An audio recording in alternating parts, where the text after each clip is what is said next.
नमस्कार दोस्तों, मेरा चैनल कथा भक्ति सागर में आप लोग का स्वागत है। आज हम नवरात्रि के तीसरे अध्याय की कथा सुनेंगे। ऋषि बोले, महाअसुर चिक्षुर सेनापति ने जब यह देखा कि सेना तो इस प्रकार मारी जा रही है, तब उन्हें बड़ा क्रोध उत्पन्न हो गया और वह स्वयं भी अंबिका के साथ युद्ध करने निकल पड़े। युद्ध में जाकर उन्होंने देवी जी पर बाणों की इस प्रकार वर्षा की जैसे मेघ सुमेघ पर्वत की चोटी पर जाकर जलधारा बरसा रहा हो।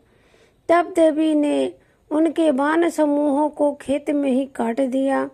फिर बाणों द्वारा उनके सारथी घोड़ों को मार डाला। फिर झटपट उनका धनुष और ऊंची लहराती ध्वजा काटकर गिरा दिया। जब उसका धनुष कट चुका था, तब अपने बाणों से उनके अंग विध डाले। जिसका सारथी एवं घोड़े मर चुके थे और धनुष कट कर चुका था, तब वह बिना रथ के पैदल तलवार ढाल लेकर देवी के रथ की ओर दौड़ा।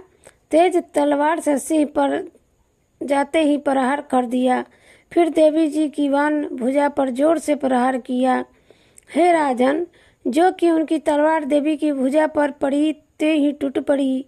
फिर असुर ने क्रोध से आंख लाल करके शूल पकड़ लिए। भद्रकाली जी पर उस दैत्य ने शूल डाल दिया। वह शूल इस प्रकार चमकता जैसे कि आकाश में सूर्य मंडल गिर रहा हो। देवी जी ने अपनी ओर आते हुए शूल को देखकर उस पर अपना शूल चला दिया, जिससे वह शूल सैकड़ों टुकड़ों में हो गया। साथ में उस चक्षुर महादैत्य के प्राण निकल गए। जब महिषासुर का बलवान सेनापति मारा गया, तब देव शत्रु चामर हाथी पर बैठकर आ गया और आते ही उन्होंने अंबिका देवी पर शक्ति का प्रहार किया। श्री देवी जी ने हुंकार द्वारा ही तेजहीन पर उसे जमीन पर गिरा दिया। अपनी शक्ति को गिरा हुआ देखकर चामर को बड़ा क्रोध आया। उसने पुनः शूल का प्रहार कर दिया। शूल को भी देवी जी ने बाणों द्वारा उछाल डाला। तब सिंह उछलकर हाथी के मस्तक पर चढ़ बैठा। फिर दैत्य के साथ भुजा युद्ध करने लगा। वे दोनों परस्पर लड़ते लड़ते उस हाथी पर से नीचे पृथ्वी पर आ गिरे और भयंकर प्रहारों से प्रस्त युद्ध करने लगे। तब बड़े वेग से सिंह ऊपर से छलांग और ऊपर आकाश से नीचे की ओर गिरते गिरते पंजों के प्रहार से दैत्य चामार का सिर धड़ से अलग कर दिया। देवी जी ने शिला एवं वृक्ष आदि से युद्ध में उदग्र को मार डाला। फिर करांग को भी दांतों मुक्का एवं थप्पड़ों द्वारा मार दिया। क्रोध में परिपूर्ण देवी ने गदा की चोट से उद्धत को चूर चूर कर दिया। भंदीपाल शस्त्र द्वारा वास्कल तथा वानों द्वारा अंधक एवं ताम्र को मारकर यमराज भेज दिया। त्रिनेत्र धारिणी देवी परमेश्वरी ने उग्र से उग्रवीर महानु नाम के दैत्य को त्रिशूल द्वारा मार दिया। तलवार से बिडाल का सिर धड़ से अलग कर दिया। दुर्धर और दुर्मुख इस दोनों को बाणों द्वारा यमपुरी पहुंचा दिया। इस प्रकार अपनी सेना का नाश होता देखकर भैंसों का रूप बनाकर महिषासुर उस गणों को डराने लगा।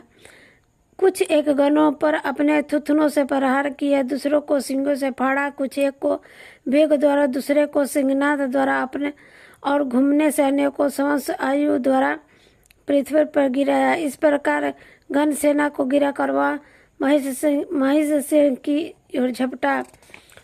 जो ही सिंह को मारने लगा, तब जगदम्बा को बड़ा क्रोध उत्पन्न हुआ।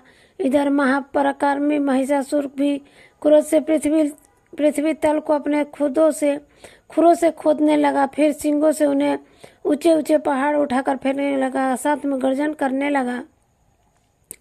वेग के साथ घूमने पर पृथ्वी क्षुब्ध होकर फटने लगी। उसने पूंछ से समुद्र पर प्रहार किया, जिससे क्षुब्ध होकर समुद्र पृथ्वी की चारों ओर डूबने लगा।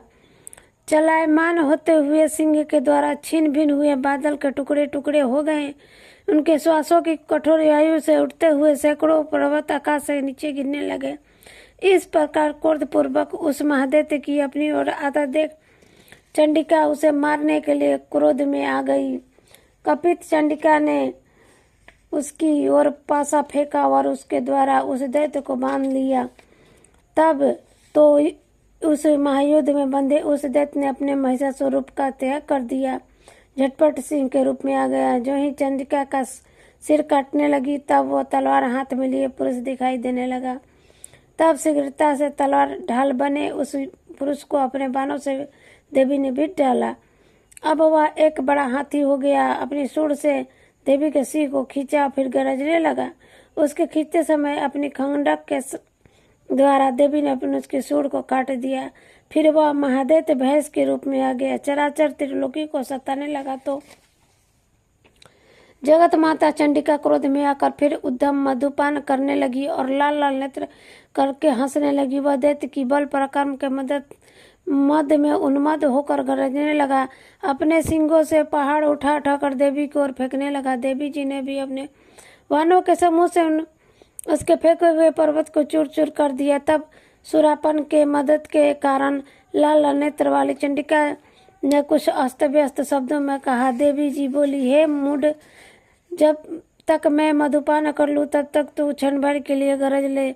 मेरे द्वारा संग्राम भूमि तेरा वध हो जाने पर शीघ्र ही देवता भी गरजने लगेंगे। ऋषि बोले। इस प्रकार कहकर देवी जी उछलकर उस महादैत्य पर चढ़ गई। पांव से दबाकर दैत्य के कंठ पर त्रिशूल से वार किया। देवी के कंठ पर दबे हुए उस दैत्य ने अपने मुख से बाहर निकलने का प्रयत्न करते हुए रूप में किया। कभी आधा निकल ही पाया था कि देवी जी ने अपने पराक्रम द्वारा उसे वहीं रोक दिया। आधा निकलकर भी उस दैत्य ने युद्ध करना नहीं छोड़ा। तब देवी जी ने अपनी तेज तलवार से उसका सिर काटकर नीचे गिरा दिया। दैत्य सेना हाहाकार करने लगी। तब उस सारी सेना का भी देवी जी ने नाश कर दिया। तभी देवता प्रसन्न हुए। दिव्य महर्षि के साथ सभी देवताओं ने स्तुति की, गर्जवर्धन गायक करने लगे, अप्सराएं नाचने लगी। जय हो माँ दुर्गा की।